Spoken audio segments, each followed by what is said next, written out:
অপরাধী নাকি প্রতারণার শিকার, নেপথ্যে কি? ৩ মে ২০২৬ দুপুর ২টা, গাবতলী থানা দড়িপাড়া গ্রামের নির্জন রাস্তা। ছাগল নিয়ে বাড়ি ফিরছিলেন ৫৯ বছর বয়সী আব্দুর রহমান মণ্ডল ওরফে রঞ্জু মাস্টার। হঠাৎ একটা সাদা প্রাইভেট কার এসে পথরোধ করে তার। মুহূর্তের মধ্যে তাকে টেনে হিঁচড়ে গাড়িতে তুলে নিয়ে যায় ৪ যুবক। এরপর শুরু হয় মুক্তিপণের দাবিতে অমানবিক নির্যাতন। ঘটনাটি শুনে মনে হচ্ছে পেশাদার কোনো অপহরণ চক্রের কাজ, কিন্তু আমরা খালি চোখে যা দেখি সেটাই কি বাস্তব, নাকি পর্দার আড়ালে লুকিয়ে থাকে ভিন্ন কোনো গল্প?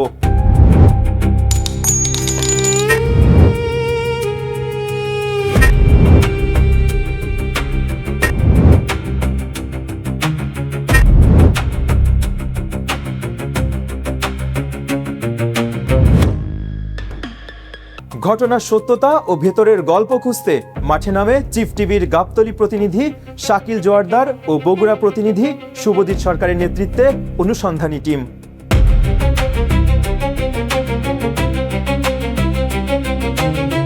সেই অপহরণের ঘটনার কয়েক ঘন্টার মধ্যেই পুলিশি তৎপরতায় উদ্ধার হন রঞ্জু মাস্টার।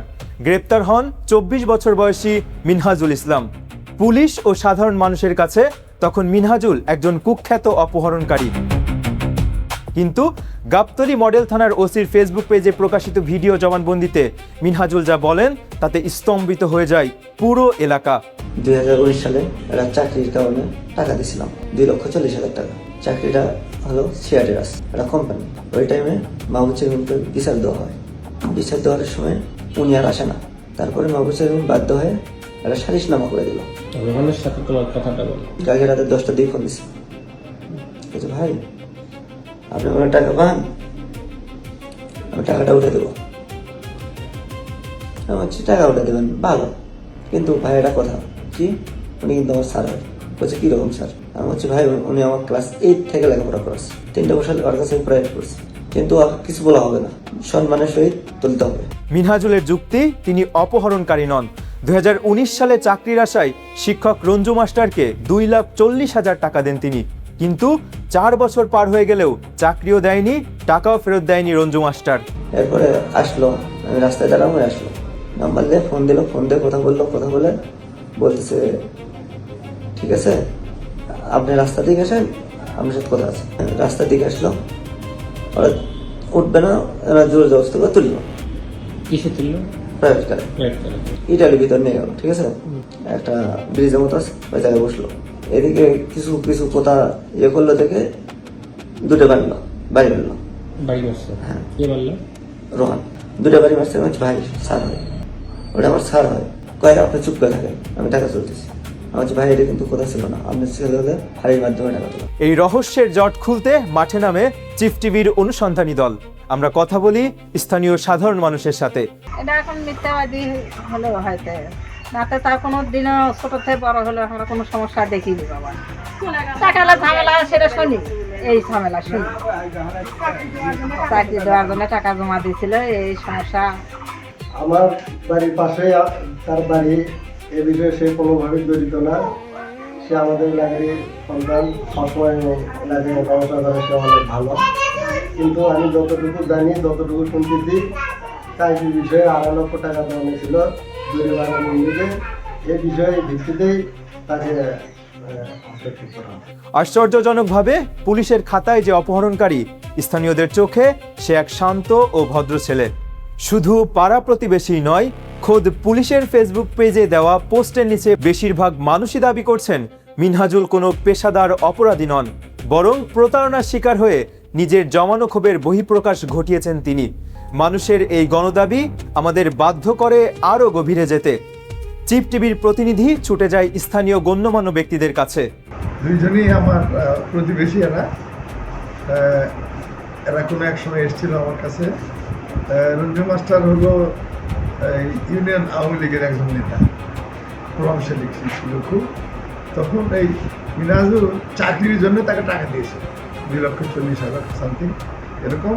এবং আমার কাছে এসেছিল একবার যে টাকাটা আদায় করার ব্যাপারে হাসিনার পতনের পরে। কিন্তু আমি রঞ্জুকে ডেকেছিলাম, কিন্তু তাকে পাওয়া যায়নি, সে আসে না। আমাদের অনুসন্ধানে বেরিয়ে আসে এক চাঞ্চল্যকর তথ্য। স্থানীয়ভাবে বিষয়টি মীমাংসা করার চেষ্টা করেছিলেন সাবেক চেয়ারম্যান মাহবুবুর রহমান। আমি চেয়ারম্যান থাকাকালীন সময়ে মিনাজুল আমার কাছে একটা অভিযোগ দেয়, লিখিত অভিযোগ যে ওর কাছে টাকা পায়। আমি তখন উভয় পক্ষকে নোটিশ করি, প্রথম দিন উভয় পক্ষ হাজির হয়, কিন্তু আমি এটা সমঝোতা করার চেষ্টা করি, কিন্তু সেটা সমঝোতা হয়নি। আর আমার কাছে অভিযোগের পরিপ্রেক্ষিতে যেটা জানছি যে চাকরি বিষয়ে, কোনো একটা কোম্পানির চাকরির বিষয়ে রঞ্জুকে কিছু টাকা দিচ্ছে, টাকার অ্যামাউন্টে এই মুহূর্তে আমার মনে নেই, কয়েক বছর আগের ঘটনা তো মনে নেই। যে পরে ওই ছেলেটার নাকি চাকরিও হয়নি, টাকাটা ফেরত পায়নি, যার কারণে আমার কাছে অভিযোগ দিয়েছিল।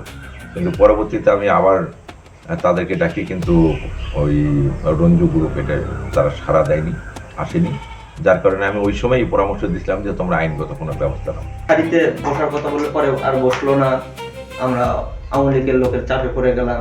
তখন আমরা আর ওখানে গাড়িতে আর কিছু না বলে এলাকার চেয়ারম্যানের কাছে বসি। চেয়ারম্যানের কাছে বসলে চেয়ারম্যান ওনাকে ডাকলে পরে হ্যাঁ আমি টাকা দেওয়ার কথা, নেওয়ার কথা স্বীকার হয়, এবং পরবর্তীতে আবার বসার কথা বলে মুভিন বসে আমরা এটা ফয়সালা করবো। কিন্তু তখন আর তাই আর চেয়ারম্যানের কাছে আর পরবর্তীতে ধরা দেয় না। তখন চেয়ারম্যান আমাদেরকে একটা লিখিত কাগজ দিয়ে দেয় যে হ্যাঁ এই ঘটনাটা সত্যি।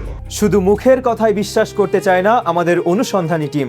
এরপর চিফ টিভির হাতে আসে সেই অকাট্য প্রমাণ, মিনহাজুলের সাথে রঞ্জু মাস্টারের কথোপকথনের সেই কল রেকর্ড, যেখানে টাকা লেনদেনের স্পষ্ট ইঙ্গিত পাওয়া যায়। হ্যালো, আসসালামু আলাইকুম। বলছি স্যার, আমার তো টাকা নেওয়া কত আপনার? 240। 240? হ্যাঁ, কত?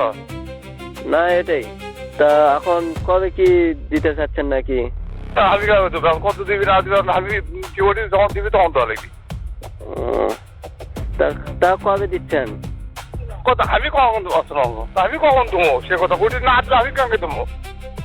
আমার কাছে আছে। ছোট মানুষ ছিল, বিভিন্ন কারণে ওকে এভাবে এই পরিস্থিতির শিকার হতে পারত। ওই রঞ্জু মাস্টার কাছে ও ছোটবেলা থেকে প্রাইভেট করতো। এসএসসি পাস করার পরে আসে বাসায় এসে বলতেছে, আব্বা আম্মা ভাই রঞ্জু মাস্টার আমাকে এই চাকরি দেওয়ার নামে কথা বলে। এটা অনেক ভালো। আসলো রঞ্জু মাস্টার যে হ্যাঁ টাকা দেন ওনাকে।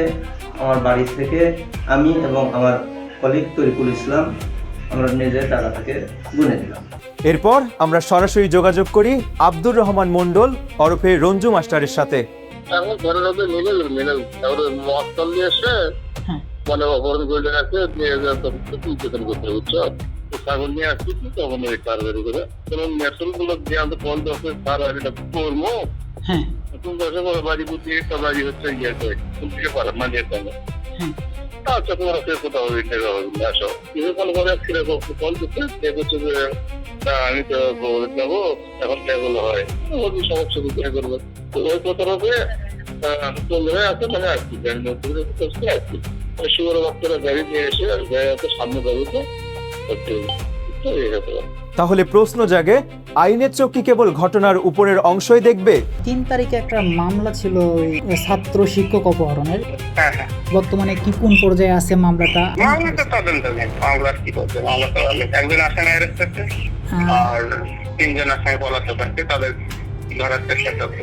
যে ছেলেটি নিজের হকের টাকা ফিরে পেতে 4 বছর দাঁড়ে দাঁড়ে ঘুরে ব্যর্থ হয়ে চরম হঠকারিতার পথ বেছে নিল, সে কি সত্যিই একজন অপহরণকারী, নাকি এই ঘুণে ধরা সমাজের সিস্টেমের শিকার? অপহরণ রঞ্জু হয়েছে ঠিকই, কিন্তু সত্যের পাল্লা এখন মিনহাজুলের দিকে ভারী। এলাকার সাধারণ মানুষ ও পরিবারের এখন একটিই দাবি, এই তথাকথিত অপহরণ মামলার সুষ্ঠু তদন্ত হোক এবং প্রতারক রঞ্জু মাস্টারের কঠোর বিচার করা হোক, যাতে ভবিষ্যতে আর কোনো ছাত্রকে তার শিক্ষকের হাতে এভাবে প্রতারিত হতে না হয়।